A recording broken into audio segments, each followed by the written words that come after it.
Muy buenas a todos, buenos días. Soy Mac y hoy vamos a hablar sobre los problemas por los cuales, más que problemas, el motivo real por el que cada país socialista que existe no quiere que tenga el dinero. Podrían hacer que el poder adquisitivo de gran parte de la población subiera con un cambio, un solo cambio en una ley de manera muy sencilla, pero a nadie le interesa y a muy pocos sitios les interesa. ¿A dónde voy a llegar? Ahora lo entenderéis de manera sencilla, os lo voy a explicar rápidamente. ¿Qué hay aquí detrás mío? ¿Cómo afecta también a los países de LATAM? Que también voy a hablar porque lo tengo investigado sobre LATAM, cómo es en cada país. Y antes de que vayáis a los comentarios a decir que no tengo ni puta idea de nada, por favor espérate, que te voy a explicar qué pequeños cambios se pueden hacer para que no haya ningún problema secundario. Y no estoy hablando de hablar sin saber, estoy hablando con fundamento. Así que lo primero de todo, ¿a qué me refiero con que podrían facilitarte el que tuvieras más poder adquisitivo de manera más o menos sencilla?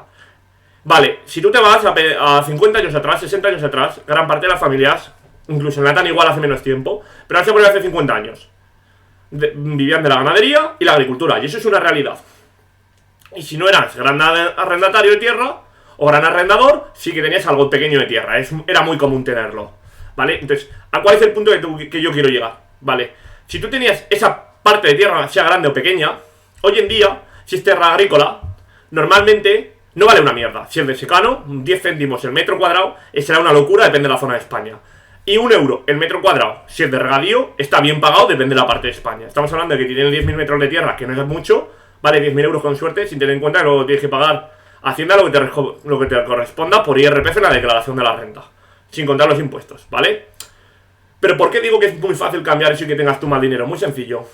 Ahora mismo en España, si tú quieres construir, tiene que ser en suelo urbano. O en suelo urbanizable, pedir permisos, bla bla bla bla bla bla bla. No voy a entrar a la parte de los permisos, voy a hablar únicamente de tipos de suelo. ¿Por qué si yo tengo 10.000, 20.000 metros de tierra y me quiero hacer una finca estilo Estados Unidos, con un casoplón, terreno y todo, no puedo hacerlo? Legalmente no puedes, te pueden denunciar, poner una multa, sancionarla, tirarla, etc, etc, etc. Hay muchos motivos, muchas cosas que te pueden pasar por hacerlo. ¿Por qué no? Porque no le interesa al Estado por ciertos motivos. Pero ¿qué pasaría si se cambiara la ley para que tú pudieras hacerlo? Yo no estoy hablando de dar hipotecas para la construcción de esas viviendas, ojo, porque eso sería tocar la ley hipotecaria y eso puede generar problemas. No tocamos la ley hipotecaria, únicamente hablamos de permitir ese tipo de construcciones. No modificas la ley hipotecaria para que no haya sobretasaciones como hay actualmente, ni permites que esos terrenos sean hipotecables como están actualmente, pero sí permites construir. Eso ya es un gran cambio. ¿Por qué motivo? Tu terreno que valía igual, ¿qué ejemplo he puesto? Un terreno de 10.000 metros que valía 10.000 euros. ¿Vale? Si tú coges de repente ese terreno, puedes construir en él, igual llega una persona que tiene dinero y dice, oye, mira, te pago 30.000, 40.000 euros por el terreno y me hago yo una casa, me pongo placas solares, un pozo y me monto una finca al americano. Eso lo podrías hacer. Ahora no puedes hacerlo, dirás. En España puedes hacerlo si te dedicas a la agricultura o a la ganadería, el tener una finca en un terreno no urbanizable. Sí, es verdad. Pero tienes que dedicarte a la ganadería o a la agricultura. No puedes tenerlo como una casa de verano, una casa en la que tú puedas vivir sin tener que estar dedicado a ese sector. Eso pasa actualmente en España. Y dirás, va a volver la burbuja inmobiliaria de 2008. Las personas que piensen así. No, porque no estoy hablando de tocar la ley hipotecaria. No vamos a dar ni hipotecas a esas construcciones, ni van a poder ser VPOs, VPAs o cualquier VPO, o sea, VP de la Comunidad de Madrid. VPA también en Asturias, VPM creo que es en Madrid, o también es VPO algo. En general, VPO. ¿Qué es una VPO? Vivienda de protección oficial, que el Estado te subvenciona parte de la construcción de la casa si es obra nueva, bien sea para venderla o para vivir tú. Ahí no puedes hacer VPO. Te quitan las subvenciones, te quitan cualquier tipo de hipoteca. Todo puedes construir de dinero de tu bolsillo. ¿Por qué no puedes hacerlo? Porque al Estado no le interesa. Si la mayoría de terrenos que ahora mismo no son construibles, pudieras construir, aunque fuera una finca, al contado, aunque no hubiera mucho dinero, estoy seguro, al 100%, que vendrían extranjeros con mayor capacidad adquisitiva, sean alemanes, sean de la zona de Europa que sean, o incluso de fuera de Europa, te construyes una casa de verano, te vienes 3 meses de verano que tú puedas de vacaciones, si puedes, o si estás jubilado los 3 meses de verano si eres alemán, sin tener que comprártela, tienes la finca de villa donde tú quieras y luego el piso, por ejemplo, en la playa. Porque igual pueden hacerlo. Pero eso no está permitido. ¿Por qué no está permitido? No es cosa mía, eso es cosa del Estado. ¿Vale? Eso es cosa del Estado, porque no les interesa. Si de repente tú pasas de tener un patrimonio que vale nada, porque la tierra no cuenta como patrimonio prácticamente porque no vale una mierda, si es de secano, a tener un patrimonio que puedes vender y ganar dinero, si tú vendes esa tierra y ganas dinero, habrás pasado a tener un poder adquisitivo más grande, con el que igual puedes tener la entrada de una casa, comprarte una casa, decir, mira, vendo este terreno y me compro un coche que me apetece, cojo ese dinero y creo una empresa, tendrías más dinero, tendrías mayor capacidad adquisitiva. Esto es España, vamos a LATAM.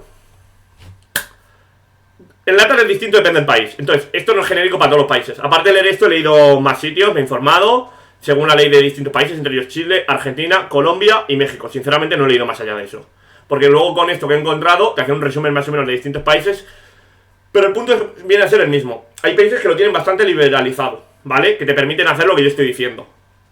Pero hay otros países que no. Lo que estoy diciendo va para los países que no te dejan hacerlo. Ya no hablemos de Cuba, que claramente no te van a dejar hacerlo en Cuba, como podéis leer, ¿vale? En el Ecuador pone que no hay ninguna norma, en Argentina apenas hay normas, o sea, como puedes ver, depende del país, ¿vale? Pero en cambio, por ejemplo, México permite la privatización de las tierras mantenidas bajo su sistema de ejido. Si luego te vas a leer la ley en profundidad, tienen un sistema muy similar al de España. No puedes construir donde te dé la gana. Y si lo haces, aunque pueda no pasar nada, te pueden multar. Pero ¿qué pasaría si de repente tú tienes una tierra que estoy diciendo que antes no podías vender y de repente puedes vender? ¡Hostia! Empezarías a tener más dinero. ¿Y por qué no le interesa al socialismo que tengas más dinero? Si tú tienes más dinero, dependes del Estado menos en paguitas. De repente ya no tienes la necesidad de votarles para que te den una ayuda, porque tienes más dinero. Igual quieres montar una empresa y te interesan políticas que te permitan crear la empresa y que crezca la empresa. No que estés asfixiado y no puedas tener tu empresa ni hacerla progresar. O sea, al final el socialismo lo que busca es, manera muy sencilla, que profundizaré en un vídeo y explicaré sinceramente por qué el socialismo tienes que ser subnormal para creer en él, igual que en el comunismo. Y os explicaré más profundidad, pero es que esto es muy sencillo. Tú coges esta ley, cualquiera de las leyes de Sudamérica o de España. ¿Y por qué he dejado esto y no he entrado en detalle? Mira, podría buscarlo página del BOE, pero si tú te quieres leer todas las páginas que son el BOE, lo buscas, que lo tienes aquí, de Real Decreto Legislativo, tal, del 30 de octubre. Y el BOE número, que tienes esto, ¿cuándo fue? Y tienes aquí el enlace para entrar, bueno, el PDF para descargártelo. Y te lo puedes leer por encima, las modificaciones que ha habido después, y puedes leértelo sin problema. Si te quieres leer tú de todo esto, adelante. Yo no voy a ponerme a leer todo esto porque es un coñazo. Te hago un resumen rápido de lo que te afectaría. Pero si el suelo rústico que tú no puedes construir, o puedes construir una casa prefabricada, de repente le puedes meter ladrillo. Hostia, le puedo meter ladrillo, le puedo meter una casa de ladrillo. Me hago yo una casa de ladrillo que soy albañil. Sí, a ver, no estoy diciendo que permitas construir en cualquier lado, lejos de zonas inundables para que no haya problemas como en Valencia, fuera de los ríos, que haya un mínimo de distancia a un sitio. Pero si tú estás hablando en un puto monte, en secano, que casi no llueve, ¿por qué no puedo construir en la cima de mi terreno, donde antes había campos y ahora no los utilizo? Yo qué sé, una casa, por ejemplo, tú te haces la casa, eres albañil, pides que, igual conoces hasta un arquitecto, te hace un proyecto, te hace el proyecto, pim pam, te haces la casa y a los 3 años lo vendes. Ahora mismo eso no sería hipotecable. ¿Y eso se puede vender en España? Sí, pero tiene que tener la vivienda para que sea vendible y aparecer en el catastro más de 50 años.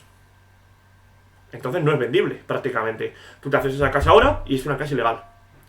Si tiene más de 50 años se puede registrar. Si tiene menos de 50 años, no. Por tanto, te la pueden tirar. Por tanto, no la puedes vender. También depende un poco de la comunidad autónoma porque los registros no son exactamente iguales en todos. ¿A qué me refiero? 50 años es donde yo vivo. Hay comunidades que tienen 30. La antigüedad en la que tiene que aparecer en el catastro. ¿Y cómo vas a hacer que aparezca en el catastro? Antiguamente tendrías que la construir de manera legal, pero si tú construyes algo hoy en día nunca te lo van a meter en el catastro. Legalmente no. Pero para que tú la tuvieras antiguamente y la quisieras vender esas fincas, tenían que estar hace 50 años metidas en el catastro. O igual te la metieron hace 20, que no estaba tan rigurosa la ley, estaba hecho de manera tan estricta, pero hace 20 te lo metieron en el catastro, y ahora cuando pasen 10 años tú la puedes vender sin prácticamente ninguna pega. No va a ser hipotecable, pero no vas a tener casi ninguna pega a la hora de venderla. Realmente eso es como funciona actualmente España. En cambio, si tú haces esa casa ahora, no la puedes vender. Si te pillan te van a mandar demoler, te van a multar, etc, un montón de problemas. ¿Por qué? ¿Cuál es el problema? Me lo he pagado yo con mi dinero. ¿Que no es una zona que te interesa a ti urbanizar? Perfecto, no me des ni una puta subvención, ni me dejes hipotecarla. Pero si yo tengo el dinero y quiero hacerme una puta finca en el monte, ¿por qué no puedo hacerme una puta finca en el monte? Esa es la pregunta que te tienes que hacer cuando pienses que por qué hacen estas putas leyes de mierda. Tanto supuestos partidos de derechas como es el PP, como el PSOE. El PSOE no la quita porque no le interesa y el PP es la que hizo. Y dices, es que venía de la crisis de 2008. Escúchame, la crisis de 2008 viene por problemas hipotecarios en su mayoría. Tú podías comprar un piso de 80.000 euros, el del banco te daba 200.000 en hipoteca, te comprabas un Ferrari metido dentro de la hipoteca, y si luego querías vender el piso y el piso en vez de valer 80 valía 40 y te habías quedado con la hipoteca del Ferrari, te jodes. Literalmente esa era la situación que había. No es esta, no es lo mismo. Así que nos vemos la próxima semana. Un saludo, un placer. Y si os interesa, antes de irme, un segundito, hago stream todos los días de videojuegos. También tengo otro canal de LOL, así que si os aparece pasaros, están en el canal notados. Un saludo.